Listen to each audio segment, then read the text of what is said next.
Ancien ministre des Affaires étrangères du Sénégal, Cheikh Tidiane Gadio, né en 1956, est une figure centrale de la diplomatie africaine, reconnue pour ses talents de négociateur. Aujourd'hui, à la tête de l'Institut des stratégies panafricaines, cet ancien journaliste et ancien parlementaire plaide pour une rupture avec les modèles d'intégration actuels qu'il juge inefficaces. Son action se concentre sur les défis de sécurité, de souveraineté alimentaire et la nécessité d'un leadership fort. Il prône une autonomie stratégique pour que l'Afrique s'affirme comme une entité mondiale distincte. À travers sa théorie des 50%, il continue de promouvoir la résolution pragmatique des conflits. Son ambition demeure de transformer le potentiel démographique et naturel du continent en une puissance souveraine.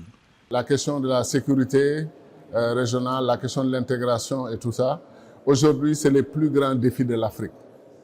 Je pense que le paradigme de l'intégration africaine, tel que compris par nos dirigeants, nous a menés à l'impasse.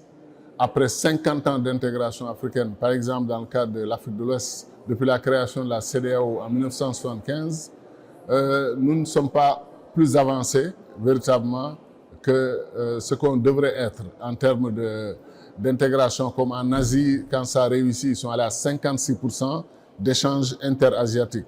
L'Union européenne, 76% d'échanges inter-européens. Nous, en Afrique, on parle de 16%, de 18%, etc. Au-delà des chiffres du commerce intra-africain, Cheikh Tidiane Gadio lie intrinsèquement le développement à la capacité du continent à se nourrir lui-même. La dépendance alimentaire est à ses yeux une atteinte à la dignité africaine. Le développement dans tous les pays du monde commence par régler la question de l'agriculture. C'est une question de dignité et de souveraineté que de nourrir sa population. Mais les dirigeants africains et les pays africains, depuis l'indépendance, ne se gênent pas à aller acheter leur nourriture à l'extérieur. Qu'au début, ils n'aient pas tout ce qu'il faut et qu'ils achètent des compléments, etc., on peut comprendre.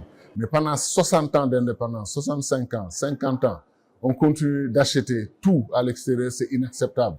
Dieu a fait que l'Afrique a les meilleures terres arables du monde pour les cultures. Nous avons une main-d'œuvre agricole extraordinaire. L'Afrique pouvait non seulement atteindre l'autosuffisance alimentaire, mais l'Afrique pouvait nourrir le reste du monde. Pour que cette vision devienne réalité, Cheikh Tidiane Gadio appelle à une révolution du leadership. L'Afrique ne doit plus être un simple spectateur ou un wagon de la géopolitique mondiale, mais une force motrice dotée d'une identité propre et reconnue. C'est ce que les Africains doivent faire d'abord dans le débat Sud-Sud, dans le débat Global South, dans le débat pour redessiner la carte géopolitique, géostratégique du monde. C'est qu'il faut que les Africains existent d'abord en tant qu'Africains. Quand nous sommes des wagons tirés par des locomotives venant d'Amérique, de l'Europe, de l'Asie, etc., nous n'existons pas. Il faut que les Africains se constituent comme une entité distincte, connue et reconnue. Nous avons 1,3 milliard d'habitants, on ne peut pas les cacher. 1,3 milliard d'habitants, c'est une force, un potentiel immense et surtout composé essentiellement de jeunes. Peut-être que l'Afrique frôle le milliard de jeunes. Qu'est-ce qu'on fait de ces jeunes? Mais on a tout ce qu'il faut, 40% des ressources naturelles du monde. 1 milliard de jeunes, 60% des terres arables dans le monde. On a toutes les conditions réunies, sauf le leadership.